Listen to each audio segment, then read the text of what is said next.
яг уу энэ гишүүний хуваарч гэсэн за итгэмжсэн төлөөлөгчийн хуваарч гэсэн энэ дүгнэлттэй холбоотойс хэд хэдэн юмыг хэлмээр санагдаж байгаа. Тухайн үед бол энэ хуралдаанд оролцоод мэтгэлцэх зарчмын хүрээнд бол тайлбараа хөрвүүлсэн. За энэ дээр дүгнэлтэн дээр байгаа бас зарим хэсгүүдтэй санал нийлэх, зарим хэсгүүдтэй санал нийлэхгүй байх ийм одоо хэсгүүд байна. Ялангуяа одоо нөгөө мэтгэлцээний үеэр хийсэн тайлбар болон за сонгуулийн ерөнхий хорооноос бас мэрэгжилтний үүднээс экспертийн үүднээс бол танилцуулга тайлбаруудыг авсан байгаа. Тэгэхээр яг энэ дээр бол энэ эхний нөгөө шалгуур буюу за хууль тогтоомж нь өөрөө бас ойлгомжгүй байна, тодорхой байх ёстой гэдэг дээр уг нь бол өмнөх одоо 2011 оны хуулиас илүү одоо боловсронгуй болгоод улсын хурлын гишүүн бол зөвхөн хийсэн ажлаар тайлгнаж болно шүү гэдэг байдлаар уг нь бол оруулсан гэж юуны сонгуулийн ерөнхий хорооноос тайлбарлсан боловч энэ цэцгийн шийдвэр дээр энэ бол бас ингээд тухайн тайлбарыг авсан боловч их бүрхэг байдлаар энэ тайлбаруудыг ерөөсө дурдаагүй өнгөрсөн байгаа. Тэгэхээр ер нь бол сонгуулийн энэ хэрвээ цэцгийн дүгнэлтийг хүлээж авах тохиолдолд зөвхөн энэ 44-ийн 6, 41-ийн 9-оос гадна 48-ийн 1 буюу нөгөө хууль бус сурталчилгаанд юу цооцогдох вэ гэдэг асуудал ч гэсэн хамтдаа хөндөгдөж байгаа. Энэ дээр бол яг мэтгэлцээний үеэр бол энэ сонгуулийн жил эхэлснээс хойш энгийн иргэд ч гэсэн ямар нэгэн тэр 48-ийн 1 дээр заасан хориглох ажиллагаанаас бусад хэлбэрээр иргэд одоо хүмүүстэй уулзах, яриа хөөрөөгөө хийх энэ асуудал ерөөсө хориглогдоог байгаа. Тэгэхээр энэ бол нээлттэй байгаа.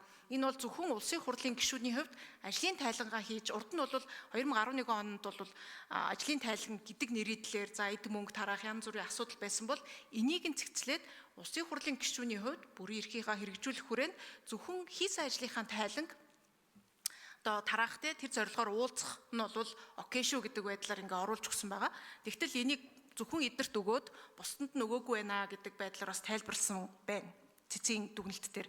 Тэгэхээр энэ дээр бас яг уу хэрвээ тийм ойлгомжгүй тодорхойгүй байгаа бол хууль тогтоомжийг боловсронгуй болгох гэдэг үүднээс яг нөгөө тайланд тавигдах шаардлагууд нь юу юм? Хийсэн ажлын тайлан гэдэгт за сонгуулийн сурталчилгааны агуулга ороогүй байхдаар ямар наривчлсан шаардлага гарах ёстой юм?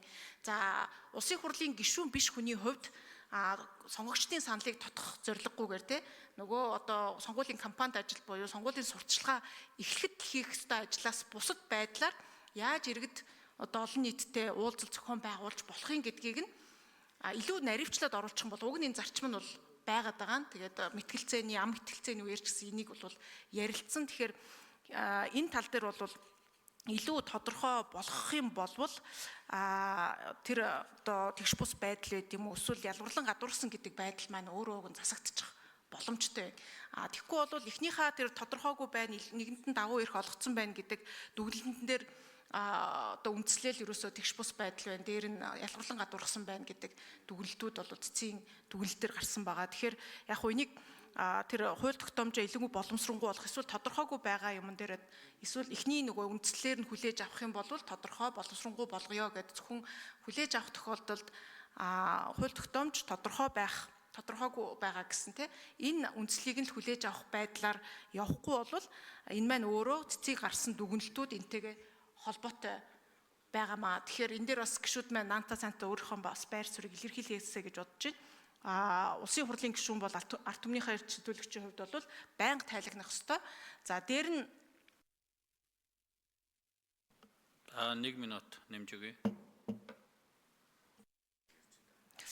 Зөвхөн одоо энэ зүйл заалтаар хязгаарлаад үндсэн хууль зөрчсөнгөө үзчих юм бол дараа дараагийн асуудал бас гарахаар байгаа. Энэ дээр бол мэтгэлцээн дээр энийг хүндсэн боловч үндсэн хуулийн цэцгийн тайлбарт дүгнэлтэд бол энэ юусоо тусааг байна. Юу гэхээр улсын хурлын гишүүн за юм байд юм бэ. Засгийн газар болон за одоо нийслэлийн болон аймаг нийслэл дүүргийн засаг дарга нар байгаа. Улс төрийн албан тушаалтан. Гэхдээ энэ төрийн ажил тасралтгүй үргэлжлэх ёстой. Тэр 1 сарын 1 эхэлсэн үү эхлээгүй хамаагүй энэ бол төрийн ажил байгаад иргэд олон нийтэд бодлогоо тайлбарлах, уулзалт зохион байгуулах асуудал угаасаа явагддаг.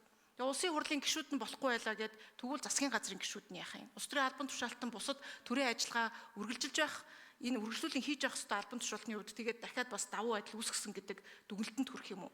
Эдний хувьд албан тушаалаасаа болоод ийм ажлаа хийх ёстой байтал ялгарлан гадуурхацсан гэдэг бас үндслөө орох юм уу гэдэг асуудал бас яригдсан. Тэгэхээр энэ талаар бол энэ одоо дүгнэлтэн дээр цэцгийн дүгнэлтээр тавигдаа.